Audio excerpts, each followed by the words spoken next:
ਵਾਹਿਗੁਰੂ ਜੀ ਕਾ ਖਾਲਸਾ ਵਾਹਿਗੁਰੂ ਜੀ ਕੀ ਫਤਿਹ। ਅਕਸਰ ਦੇਖਣ ਵਿੱਚ ਆਉਂਦਾ ਹੈ ਕਿ ਗੁਰਸਿੱਖ ਵੀ ਸੰਸਾਰੀ ਫੈਸ਼ਨਾਂ ਵਿੱਚ ਖੁੱਬੇ ਰਹਿੰਦੇ ਹਨ। ਇਹੀ ਨਹੀਂ ਕਿ ਉਹ ਸੰਸਾਰੀ ਫੈਸ਼ਨਾਂ ਵਿੱਚ ਪ੍ਰਵਿਰਤ ਹੁੰਦੇ ਹਨ, ਬਲਕਿ ਉਹ ਇਦਾਂ ਕਰਨ ਨੂੰ ਗੁਰਮਤਿ ਅਨੁਸਾਰ ਠੀਕ ਵੀ ਸਮਝਦੇ ਹਨ। ਉਹ ਪੁੱਛਦੇ ਹਨ ਕਿ ਫੈਸ਼ਨ ਕਰਨ ਵਿੱਚ ਕੀ ਗਲਤ ਹੈ। ਇਸ ਵਿੱਚ ਕੀ ਗਲਤ ਹੈ, ਇਹ ਤਾਂ ਕੀਤੇ ਜਾਣ ਵਾਲੇ ਫੈਸ਼ਨ 'ਤੇ ਡਿਪੈਂਡ ਕਰਦਾ ਹੈ। ਜਿਵੇਂ ਕਿ ਜੇਕਰ ਘੱਟ ਕੱਪੜੇ ਪਾਉਣ ਦਾ ਫੈਸ਼ਨ ਚੱਲ ਰਿਹਾ ਹੈ ਜਾਂ ਪਾਰਦਰਸ਼ੀ ਕੱਪੜੇ ਜਿਸ ਵਿੱਚੋਂ ਸਾਡੀਆਂ ਧੀਆਂ ਭੈਣਾਂ ਦਾ ਜਿਸਮ ਦਿਸਦਾ ਹੋਵੇ, ਤਾਂ ਇਹ ਜ਼ਰੂਰ ਹੀ ਗੁਰਸਿੱਖ ਵਾਸਤੇ ਕਰਨਾ ਗਲਤ ਹੈ। ਜੇਕਰ ਫੈਸ਼ਨ ਭੜਕੀਲਾ ਨਾ ਵੀ ਹੋਵੇ, ਫਿਰ ਵੀ ਸੰਸਾਰ ਦੇ ਮਗਰ ਲੱਗ ਕੇ ਭਗਤਾਂ ਵਾਲੀ ਚਾਲ ਛੱਡ ਦੇਣੀ ਇੱਕ ਕਮਜ਼ੋਰੀ ਹੈ ਅਤੇ ਅਹਿਸਾਸੇ ਕਮਤਰੀ ਦੀ ਨਿਸ਼ਾਨੀ ਹੈ। ਜਦੋਂ ਬੰਦਾ ਆਪਣਾ ਲਿਬਾਸ ਛੱਡ ਕੇ ਹੋਰ ਲਿਬਾਸ ਅਪਣਾਉਂਦਾ ਹੈ ਤਾਂ ਉਹ ਇਹ ਹਰਕਤ ਨਾਲ ਇਹ ਐਲਾਨ ਕਰਦਾ ਹੈ ਕਿ ਉਸ ਦਾ ਆਪਣਾ ਲਿਬਾਸ ਘਟੀਆ ਹੈ। ਇਹ ਹੈ ਅਹਿਸਾਸੇ ਕਮਤਰੀ, ਜਾਂ ਜਿਸ ਨੂੰ ਅੰਗਰੇਜ਼ੀ ਵਿੱਚ ਇਨਫੀਰੀਅਰਿਟੀ ਕੰਪਲੈਕਸ ਕਹਿੰਦੇ ਹਨ, ਜੋ ਕਿ ਗੁਰਸਿੱਖ ਦੀ ਢਹਿੰਦੀ ਕਲਾ ਦੀ ਨਿਸ਼ਾਨੀ ਹੈ। ਭਗਤਾਂ ਦੀ ਚਾਲ ਅਤੇ ਸੰਸਾਰੀਆਂ ਦੀ ਚਾਲ।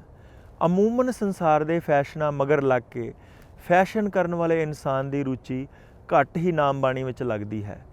ਫੈਸ਼ਨ ਵਿੱਚ ਕੀ ਗਲਤ ਹੈ ਅਤੇ ਕੀ ਨਹੀਂ, ਇਹ ਤਾਂ ਗੁਰਸਿੱਖੀ ਜੀਵਨ ਜਾਂਚ ਨੂੰ ਸਮਝ ਕੇ ਹੀ ਪਤਾ ਲੱਗ ਸਕਦਾ ਹੈ। ਫੈਸ਼ਨ ਸੰਸਾਰੀ ਰੁਚੀ ਰੱਖਣ ਵਾਲਿਆਂ ਦੇ ਵਹਿਣ ਵਿੱਚ ਵਹਿਣ ਦਾ ਨਾਮ ਹੈ, ਜਦ ਕਿ ਗੁਰੂ ਜੀ ਨੇ ਗੁਰਬਾਣੀ ਵਿੱਚ ਫਰਮਾਇਆ ਹੈ ਕਿ ਭਗਤਾਂ ਕੀ ਚਾਲ ਨਿਰਾਲੀ। ਇੱਥੇ ਗੁਰੂ ਜੀ ਨੇ ਹੁਕਮ ਕੀਤਾ ਹੈ ਕਿ ਭਗਤਾਂ ਦੀ ਚਾਲ ਨਿਰਾਲੀ ਹੁੰਦੀ ਹੈ, ਪਰ ਸੋਚਣ ਵਾਲੀ ਗੱਲ ਇਹ ਹੈ ਕਿ ਇਹ ਚਾਲ ਕਿਸ ਤੋਂ ਨਿਰਾਲੀ ਹੈ। ਜਵਾਬ ਹੈ, ਸੰਸਾਰ ਤੋਂ ਨਿਰਾਲੀ ਹੈ। ਭਗਤਾਂ ਦੀ ਚਾਲ ਕਿਉਂ ਨਿਰਾਲੀ ਹੈ ਸੰਸਾਰੀਆਂ ਤੋਂ? ਇਸ ਕਰਕੇ ਨਿਰਾਲੀ ਹੈ ਕਿਉਂਕਿ ਭਗਤਾਂ ਅਤੇ ਸੰਸਾਰੀਆਂ ਦਾ ਜ਼ਿੰਦਗੀ ਦਾ ਟਾਰਗੇਟ ਜਾਂ ਲਕਸ਼ ਅਲੱਗ-ਅਲੱਗ ਹੈ। ਭਗਤਾਂ ਦਾ ਟਾਰਗੇਟ ਪ੍ਰਭੂ ਪ੍ਰਾਪਤੀ ਅਤੇ ਪਰਮਾਰਥ ਹੈ, ਜਦ ਕਿ ਸੰਸਾਰੀਆਂ ਦੇ ਚਿੱਤ ਚੇਤੇ ਵਿੱਚ ਵੀ ਪ੍ਰਭੂ ਪ੍ਰਾਪਤੀ ਦੀ ਗੱਲ ਨਹੀਂ ਹੁੰਦੀ, ਬਲਕਿ ਉਹਨਾਂ ਦੇ ਨਿਸ਼ਾਨੇ ਤਾਂ ਸੰਸਾਰੀ ਹੁੰਦੇ ਹਨ, ਜਿਵੇਂ ਕਿ ਧਨ ਇਕੱਠਾ ਕਰਨਾ ਜਾਂ ਸੰਸਾਰੀ ਤੌਰ 'ਤੇ ਵੱਡੀ ਪੋਜੀਸ਼ਨ ਹਾਸਲ ਕਰਨੀ ਆਦਿ। ਇਸ ਕਰਕੇ ਸੰਸਾਰੀ ਹਮੇਸ਼ਾ ਸੰਸਾਰ ਦੀ ਮੁੱਖ ਧਾਰਾ ਵਿੱਚ ਸ਼ਾਮਲ ਹੋਣ ਲਈ ਤਤਪਰ ਰਹਿੰਦੇ ਹਨ, ਜਿਸ ਅਧੀਨ ਉਹ ਸੰਸਾਰ ਵਿੱਚ ਫਿੱਟ ਹੋਣ ਲਈ ਕੇਸ ਕਟਾਉਂਦੇ ਹਨ, ਸੁਸਾਇਟੀ ਵਿੱਚ ਪ੍ਰਵਾਨ ਹੋਣ ਲਈ ਪੱਖ ਸਭ ਖਾ ਲੈਂਦੇ ਹਨ, ਸੁਸਾਇਟੀ ਨੂੰ ਖੁਸ਼ ਕਰਨ ਲਈ ਉਹਨਾਂ ਦੀ ਪਸੰਦ ਦੇ ਕੱਪੜੇ ਪਾਉਂਦੇ ਹਨ। ਭਗਤਾਂ ਨੇ ਗੁਰੂ ਜੀ ਨੂੰ ਖੁਸ਼ ਕਰਨਾ ਹੁੰਦਾ ਹੈ, ਜਿਸ ਕਾਰਨ ਉਹ ਖੁਦਾਏ ਦੀ ਬੰਦਗੀ ਕਰਦੇ ਹਨ, ਨਾਮ ਜਪਦੇ ਹਨ, ਗੁਰਬਾਣੀ 'ਤੇ ਪਾਠ ਕੀਰਤਨ ਅਤੇ ਵਿਚਾਰ ਕਰਦੇ ਹਨ, ਖਾਲਸੇ ਦੀ ਰਹਿਤ ਬਹਿਤ ਧਾਰਨ ਕਰਦੇ ਹਨ ਅਤੇ ਕੱਪੜੇ ਆਦਿ ਉਹ ਪਾਉਂਦੇ ਹਨ ਜੋ ਖਾਲਸੇ ਜੀ ਨੂੰ ਪਾਉਣੇ ਸੋਭਦੇ ਹਨ। ਕੇਵਲ ਇਸ ਵਿਚਾਰ ਨਾਲ ਹੀ ਸੰਸਾਰ ਦੇ ਫੈਸ਼ਨ ਦਾ ਖੰਡਨ ਹੋ ਜਾਂਦਾ ਹੈ। ਗੁਰਬਾਣੀ ਵਿੱਚ ਫੈਸ਼ਨ ਦਾ ਖੰਡਨ। ਪ੍ਰਭੂ ਦੀ ਪ੍ਰੇਮਾ ਭਗਤੀ ਛੱਡ ਕੇ ਸੰਸਾਰ ਦੇ ਫੈਸ਼ਨਾਂ ਵਿੱਚ ਫਸੇ ਹੋਇਆਂ ਨੂੰ ਗੁਰਬਾਣੀ ਵਿੱਚ ਅਨੇਕ ਥਾਵਾਂ 'ਤੇ ਭੰਡਿਆ ਗਿਆ ਹੈ। ਗੁਰੂ ਸਾਹਿਬਾਨ ਅਤੇ ਭਗਤ ਸਾਹਿਬਾਨ ਦੇ ਸਮੇਂ 'ਤੇ ਵੀ ਲੋਕ ਫੈਸ਼ਨ ਕਰਦੇ ਹੁੰਦੇ ਸਨ, ਜਿਵੇਂ ਕਿ ਇਸ ਸ਼ਬਦ ਵਿੱਚ ਦਰਜ ਹੈ, ਟੇਢੀ ਪਾਗ ਟੇਢੇ ਚੱਲੇ ਲਾਗੇ ਬੀਰੇ ਖਾਨ, ਭਾਓ ਭਗਤ ਸਿਉ ਕਾਜ ਨਾ ਕਛੂਏ, ਮੇਰੋ ਕਾਮ ਦੀਵਾਨ, ਰਾਮ ਬਿਸਾਰਿਓ ਹੈ ਅਭਿਮਾਨ, ਕਨਕ ਕਾਮਨੀ ਮਹਾਸੁੰਦਰੀ, ਪੇਖ ਪੇਖ ਸਚ ਮਾਨ ਰਹਾਓ, ਲਾਲਚ ਝੂਠ ਬਿਕਾਰ ਮਹਾਮਦ, ਇਹ ਬਿਦ ਆਉਦ ਬਿਹਾਨ, ਕਹਿ ਕਬੀਰ ਅੰਤ ਕੀ ਬੇਰ, ਆਏ ਲਾਗੋ ਕਾਲ ਨਿਦਾਨ। ਇਹ ਸ਼ਬਦ ਕਲਯੁਗ ਦੇ ਪ੍ਰਭਾਵ ਅਧੀਨ ਅਕਾਲ ਪੁਰਖ ਨੂੰ ਵਿਸਾਰੀ ਬੈਠੇ ਬਹੁ ਗਿਣਤੀ ਲੋਕਾਂ ਦੀ ਦਾਸਤਾਨ ਹੈ।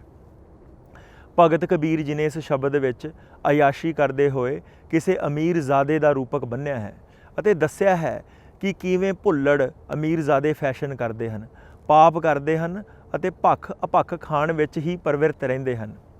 ਭਗਤ ਕਬੀਰ ਜੀ ਦੇ ਜ਼ਮਾਨੇ ਵਿੱਚ ਅਯਾਸ਼ ਨੌਜਵਾਨਾਂ ਵਿੱਚ ਟੇਢੀ ਪੱਗ ਬੰਨ੍ਹਣ ਦਾ ਫੈਸ਼ਨ ਸੀ, ਜਿਸ ਦਾ ਜ਼ਿਕਰ ਕਰਦੇ ਹੋਏ ਭਗਤ ਜੀ ਨੇ ਪ੍ਰਗਟਾਵਾ ਕੀਤਾ ਹੈ ਕਿ ਫੈਸ਼ਨ ਪ੍ਰਸਤ ਲੋਕ ਅਕਸਰ ਚੱਲਦੇ ਵੀ ਟੇਢੇ ਹਨ, ਭਾਵ ਪਾਪ ਕਰਮ ਕਰਦੇ ਹਨ। ਮਾਇਆ ਦੇ ਮੱਧ ਵਿੱਚ ਮੱਤੇ ਹੋਏ ਅਜਿਹੇ ਲੋਕਾਂ ਨੂੰ ਜੇਕਰ ਕੋਈ ਨਾਮ ਜਪਣ ਲਈ ਕਹੇ ਜਾਂ ਅੰਮ੍ਰਿਤ ਛਕਣ ਲਈ ਪ੍ਰੇਰੇ, ਤਾਂ ਉਹ ਕਹਿੰਦੇ ਹਨ ਕਿ ਨਾਮ ਅਸੀਂ ਬੁੱਢੇ ਹੋ ਕੇ ਜਪ ਲਵਾਂਗੇ, ਹੁਣ ਸਾਡਾ ਮੌਜ ਮਸਤੀ ਕਰਨ ਦਾ ਸਮਾਂ ਹੈ। ਉਹ ਜ਼ਮਾਨੇ ਵਿੱਚ ਵੀ ਲੋਕ ਅੱਜ ਕੱਲ੍ਹ ਵਾਂਗ ਉਸ ਸਮੇਂ ਦੇ ਸੰਸਾਰੀ ਝੰਜਟਾਂ ਵਿੱਚ ਫਸੇ ਰਹਿੰਦੇ ਸਨ ਅਤੇ ਭਗਤੀ ਵੱਲੋਂ ਅਵੇਸਲੇ ਹੀ ਰਹਿੰਦੇ ਸਨ। ਉਹਨਾਂ ਨੂੰ ਤਾੜਨਾ ਕਰਦੇ ਹੋਏ ਭਗਤ ਜੀ ਨੇ ਇਹ ਸ਼ਬਦ ਉਚਾਰਿਆ ਹੈ। ਫੈਸ਼ਨ ਕਰਨ ਦੇ ਮੁੱਖ ਕਾਰਨ। ਫੈਸ਼ਨ ਕਰਨ ਦਾ ਮੁੱਖ ਕਾਰਨ ਇਹ ਹੈ ਕਿ ਹਰੇਕ ਦੀ ਇੱਛਾ ਹੈ ਕਿ ਉਹ ਸੰਸਾਰ ਦੀ ਮੁੱਖ ਧਾਰਾ ਵਿੱਚ ਸ਼ਾਮਲ ਹੋਵੇ ਅਤੇ ਸੰਸਾਰ ਦੀ ਮੁੱਖ ਧਾਰਾ ਵਿੱਚ ਸ਼ਾਮਲ ਹੋਣ ਲਈ ਸੰਸਾਰ ਨੂੰ ਭਾਉਣ ਵਾਲੇ ਕੰਮ ਕਰਨੇ ਪੈਂਦੇ ਹਨ। ਫੈਸ਼ਨ ਵੀ ਇੱਕ ਅਜਿਹਾ ਹੀ ਕੰਮ ਹੈ ਜੋ ਕਿ ਸੰਸਾਰ ਦੇ ਬਹੁ ਗਿਣਤੀ ਲੋਕ ਕਰਦੇ ਹਨ।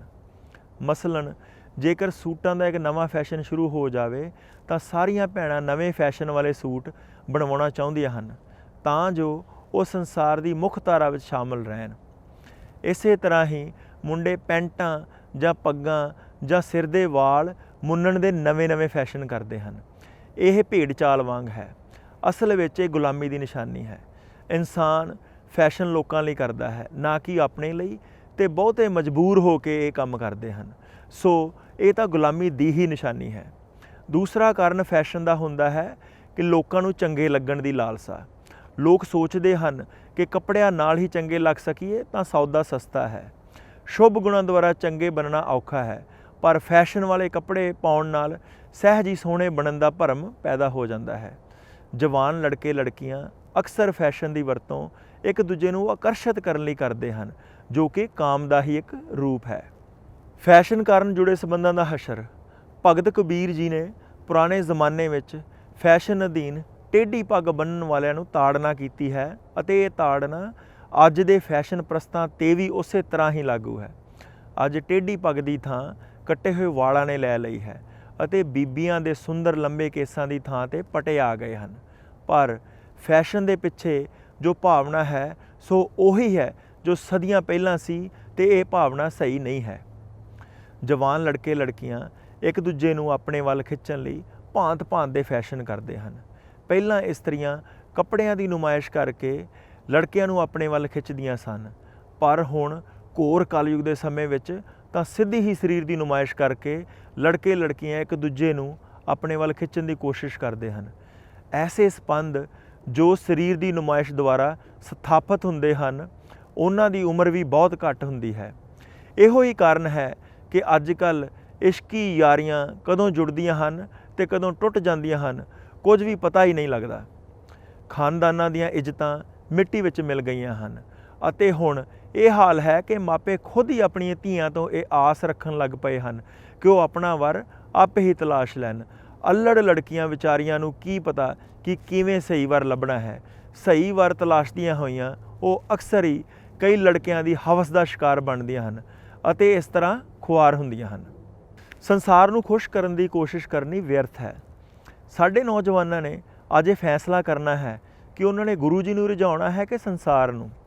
ਜੇਕਰ ਗੁਰੂ ਜੀ ਨੂੰ ਰਿਝਾਉਣਾ ਹੈ ਤਾਂ ਗੁਰਮੁਖੀ ਬਾਣਾ ਧਾਰਨ ਕਰਕੇ ਨਾਮ ਬਾਣੀ ਦੇ ਆਹਰ ਵਿੱਚ ਲੱਗਣ, ਅਤੇ ਜੇਕਰ ਸੰਸਾਰ ਨੂੰ ਖੁਸ਼ ਕਰਨ ਦੀ ਕੋਸ਼ਿਸ਼ ਕਰਕੇ ਫੈਸ਼ਨ ਕਰਨਾ ਹੈ ਤਾਂ ਯਾਦ ਰੱਖੋ ਸੰਸਾਰ ਨੇ ਖੁਸ਼ ਫੇਰ ਵੀ ਨਹੀਂ ਆਉਣਾ। ਕਦੇ ਕੋਈ ਸਭ ਸੰਸਾਰ ਨੂੰ ਖੁਸ਼ ਕਰ ਸਕਿਆ ਹੈ? ਕਦੇ ਨਹੀਂ। ਅੱਧੇ ਖੁਸ਼ ਹੋ ਜਾਂਦੇ ਹਨ ਅਤੇ ਬਾਕੀ ਕਿਸੇ ਨਾ ਕਿਸੇ ਕਾਰਨ ਨਾਰਾਜ਼। ਸੰਸਾਰ ਦੀ ਸੋਭਾ ਪਾਉਣ ਦਾ ਤਰੀਕਾ ਇਹ ਨਹੀਂ ਕਿ ਸੰਸਾਰ ਨੂੰ ਰਿਝਾਉਣ ਦੀ ਕੋਸ਼ਿਸ਼ ਕੀਤੀ ਜਾਵੇ। ਜੇਕਰ ਗੁਰੂ ਜੀ ਨੂੰ ਖੁਸ਼ ਕਰ ਲਈਏ ਤਾਂ ਸੰਸਾਰ ਵੀ ਖੁਸ਼ ਹੋ ਜਾਂਦਾ ਹੈ। ਜਿਵੇਂ ਕਿ ਗੁਰੂ ਜੀ ਫਰਮਾਉਂਦੇ ਹਨ, ਜਿਨ੍ਹਾਂ ਹਰ ਹਰ ਨਾਮ ਧਿਆਇਆ ਜਨ ਨਾਨਕ ਤਿੰਨ ਜੈਕਾਰ। ਭਾਵ ਜੋ ਨਾਮ ਜਪਦੇ ਹਨ ਉਹਨਾਂ ਦੀ ਜੈਕਾਰ ਹੁੰਦੀ ਹੈ। ਹੋਰ ਦੇਖੋ ਗੁਰੂ ਜੀ ਦਾ ਫਰਮਾਨ, ਜਿਸ ਕੈ ਘਰ ਦੀਵਾਨ ਹਰ ਹੋਵੈ ਤਿਸ ਕੀ ਮੁੱਠੀ ਵਿੱਚ ਜਗਤ ਸਭ ਆਇਆ। ਭਾਵ ਜਿਸ ਦੇ ਹਿਰਦੇ ਵਿੱਚ ਹਰੀ ਵਸ ਜਾਵੇ ਉਸ ਦੀ ਮੁੱਠੀ ਵਿੱਚ ਸਾਰਾ ਜਗਤ ਆ ਜਾਂਦਾ ਹੈ। ਭਾਵ ਇਹ ਕਿ ਜੇਕਰ ਅਕਾਲ ਪੁਰਖ ਹਿਰਦੇ ਵਿੱਚ ਵਸ ਜਾਵੇ ਤਾਂ ਸਾਰੀ ਦੁਨੀਆ ਜੈ ਜੈਕਾਰ ਕਰਦੀ ਹੈ। ਸਾਨੂੰ ਸੰਸਾਰੀ ਫੈਸ਼ਨਾਂ ਵਿੱਚ ਫਸਣ ਦੀ ਕੋਈ ਲੋੜ ਨਹੀਂ। ਹਰ ਫੈਸ਼ਨ ਦੇ ਦੌਰ ਵਿੱਚ ਆਪਣੀ ਚਾਲ ਭਗਤਾਂ ਵਾਲੀ ਰੱਖੇ ਅਤੇ ਇੱਕੋ ਜਿਹੀ ਰੱਖੇ, ਇਹ ਨਿਸ਼ਾਨੀ ਹੈ ਗੁਰਸਿੱਖ ਦੀ। ਗੁਰਸਿੱਖਾਂ ਦਾ ਫੈਸ਼ਨ। ਗੁਰਸਿੱਖ ਦੀ ਇੱਕ ਨਿਸ਼ਾਨੀ ਇਹ ਹੈ ਕਿ ਉਹ ਕਦੇ ਵੀ ਸੰਸਾਰੀ ਫੈਸ਼ਨ ਵਿੱਚ ਪ੍ਰਵਿਰਤ ਨਹੀਂ ਹੁੰਦਾ।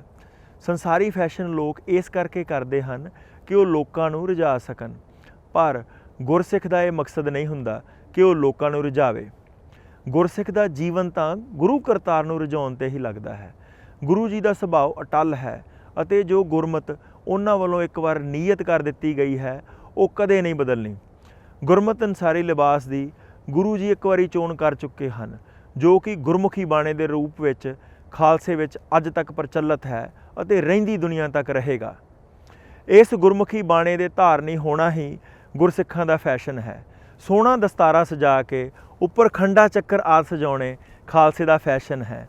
ਇਹ ਫੈਸ਼ਨ ਛੋਟੇ ਬੱਚਿਆਂ ਤੋਂ ਲੈ ਕੇ ਵੱਡੇ ਬਜ਼ੁਰਗਾਂ ਤੱਕ ਇੱਕੋ ਜਿਹਾ ਰਹਿੰਦਾ ਹੈ। ਇੱਥੇ ਉਮਰ ਦਾ ਕੋਈ ਫਰਕ ਨਹੀਂ ਅਤੇ ਇਸਤਰੀ ਮਰਦ ਦਾ ਵੀ ਕੋਈ ਫਰਕ ਨਹੀਂ। ਗੁਰਮੁਖੀ ਬਾਣਾ ਅਤੇ ਸੋਹਣਾ ਦਸਤਾਰਾ ਸਰਬਤ ਖਾਲਸੇ ਦਾ ਲਿਬਾਸ ਹੈ ਤੇ ਇਹੋ ਹੀ ਖਾਲਸੇ ਦਾ ਅਟੱਲ ਫੈਸ਼ਨ ਹੈ। ਖਾਲਸੇ ਦੇ ਸਾਦੇ 4 ਰੰਗਾਂ ਨੀਲਾ, ਬਸੰਤੀ, ਚਿੱਟਾ ਤੇ ਕਾਲਾ ਤੋਂ ਇਲਾਵਾ ਹੋਰ ਭੜਕੀਲੇ ਅਤੇ ਵੰਨ-ਸੁਵੰਨੇ ਰੰਗਾਂ ਤੋਂ ਖਾਲਸਾ ਜਨ ਦੂਰ ਰਹਿੰਦੇ ਹਨ। ਖਾਲਸਾ ਜੀ ਨੂੰ ਪਤਾ ਹੈ ਕਿ ਵਾਹਿਗੁਰੂ ਪਿਰਮ ਨੇ ਗੁਰਮਤਿ ਗੁਣਾਂ ਤੇ ਰੀਝਣਾ ਹੈ, ਨਾ ਕਿ ਸੰਸਾਰੀ ਫੈਸ਼ਨਾਂ ਅਤੇ ਸਰੀਰ ਦੀ ਨੁਮਾਇਸ਼ ਨਾਲ, ਸੋ ਇਹਨਾਂ ਕੰਮਾਂ ਵਿੱਚ ਪੈਂਦਾ ਹੀ ਨਹੀਂ। ਅੰਤਿਮ ਸ਼ਬਦ, ਸਿੱਖ ਦੀ ਅਵਸਥਾ ਦੇਖਣੀ ਹੋਵੇ ਤਾਂ ਉਸ ਦਾ ਲਿਬਾਸ ਇੱਕ ਵੱਡਾ ਸੰਕੇਤਕ ਹੈ। ਜੇਕਰ ਕਿਸੇ ਸਿੱਖ ਦਾ ਲਿਬਾਸ ਫੈਸ਼ਨ ਵਾਲਾ ਹੈ ਅਤੇ ਸੰਸਾਰੀ ਮੁੱਖ ਧਾਰਾ ਵਾਲਾ ਹੈ ਤਾਂ ਸਮਝ ਲੈਣਾ ਚਾਹੀਦਾ ਹੈ ਕਿ ਹਾਲੇ ਕੋਈ ਖਾਸ ਆਤਮਿਕ ਅਵਸਥਾ ਹਾਸਲ ਨਹੀਂ ਹੋਈ। ਜੇਕਰ ਗੁਰਸਿੱਖ ਬਣ ਕੇ ਵੀ ਉਹੀ ਮਨਮੁਖੀ ਫੈਸ਼ਨ ਕਰਨੇ ਹਨ ਤਾਂ ਫਿਰ ਗੁਰਸਿੱਖ ਬਣਨ ਦਾ ਫਾਇਦਾ ਕੀ? ਗੁਰਸਿੱਖੀ ਵਿੱਚ ਬਹੁਤ ਖੂਬਸੂਰਤੀ ਹੈ, ਪਰ ਇਹ ਖੂਬਸੂਰਤੀ ਸਾਦਗੀ ਵਿੱਚ ਹੈ। ਕਦੇ ਗੁਲਾਬ ਦੇ ਫੁੱਲ ਨੂੰ ਵੀ ਕਦੀ ਮੇਕਅਪ ਕਰਨਾ ਪੈਂਦਾ ਹੈ। ਜਿਨ੍ਹਾਂ ਦੇ ਮੁੱਖ ਨਾਮ ਬਾਣੀ ਕਰਕੇ ਰੋਸ਼ਨ ਹੋਣ, ਉਹਨਾਂ ਦੇ ਰੁਖਸਾਰਾਂ ਭਾਵ ਗੱਲਾਂ ਨੂੰ ਮੇਕਅਪ ਕਰਨ ਦੀ ਲੋੜ ਨਹੀਂ ਹੁੰਦੀ, ਅਤੇ ਜੇਕਰ ਕਿਤੇ ਭੁਲੇਖੇ ਨਾਲ ਵੀ ਉਹ ਮੇਕਅਪ ਕਰ ਲੈਣ ਤਾਂ ਉਹਨਾਂ ਦੇ ਚਿਹਰੇ ਤੋਂ ਇਲਾਹੀ ਨੂਰ ਗਾਇਬ ਹੋ ਜਾਂਦਾ ਹੈ। ਸਿੱਖ ਦੇ ਜੀਵਨ ਵਿੱਚ ਗੁਰਮੁਖਾਂ ਵਾਲੀ ਸਾਦਗੀ ਦਾ ਹੋਣਾ ਅਤ ਲਾਜ਼ਮੀ ਹੈ। ਸਿੱਖ ਦੀ ਗੁਫ਼ਤਾਰ ਗੱਲਬਾਤ ਵਿੱਚ ਵੀ ਸਾਦਗੀ ਹੁੰਦੀ ਹੈ, ਉਸ ਦੀ ਦਸਤਾਰ ਅਤੇ ਲਿਬਾਸ ਆਦਿ ਵਿੱਚ ਵੀ ਸਾਦਗੀ ਹੁੰਦੀ ਹੈ, ਅਤੇ ਉਸ ਦੀ ਰਫ਼ਤਾਰ ਵਿੱਚ ਵੀ ਸਾਦਗੀ ਹੁੰਦੀ ਹੈ। ਰਫ਼ਤਾਰ ਤੋਂ ਭਾਵ ਇੱਥੇ ਕੇਵਲ ਤੁਰਨ ਦੀ ਚਾਲ ਨਹੀਂ, ਬਲਕਿ ਜ਼ਿੰਦਗੀ ਦੀ ਚਾਲ ਤੋਂ ਵੀ ਹੈ। ਜੇਕਰ ਗੁਰਸਿੱਖ ਮਹਿਲ ਮੜੀਆਂ ਬਣਾਉਣ ਜਾਂ ਧਨ ਇਕੱਤਰ ਕਰਨ ਵਿੱਚ ਹੀ ਲੱਗਿਆ ਹੋਇਆ ਹੈ ਤਾਂ ਉਸ ਦੀ ਰਫ਼ਤਾਰ ਵਿੱਚ ਚੰਚਲਤਾਈ ਹੈ, ਸਾਦਗੀ ਨਹੀਂ। ਗੁਰਸਿੱਖ ਦਾ ਜੀਵਨ ਵਾਹਿਗੁਰੂ ਨੂੰ ਰਿਝਾਉਣ ਵੱਲ ਹੀ ਲੱਗਦਾ ਹੈ, ਹੋਰ ਕਿਸੇ ਪਾਸੇ ਨਹੀਂ। ਗੁਰੂ ਜੀ ਕਿਰਪਾ ਕਰਨ, ਸਾਨੂੰ ਦੁਨੀਆ ਦੇ ਇਹਨਾਂ ਫੈਸ਼ਨਾਂ, ਤ੍ਰਿਸ਼ਨਾ, ਲੱਭ, ਲੋਭ ਆਦਿ ਮਾਇਆਵੀ ਬੰਧਨਾਂ ਤੋਂ ਮੁਕਤੀ ਬਖਸ਼ਣ ਤੇ ਆਪਣੀ ਤਤ ਗੁਰਮਤਿ ਦੇ ਧਾਰਨੀ ਬਣਾਉਣ। ਵਾਹਿਗੁਰੂ ਜੀ ਕਾ ਖਾਲਸਾ, ਵਾਹਿਗੁਰੂ ਜੀ ਕੀ ਫਤਿਹ।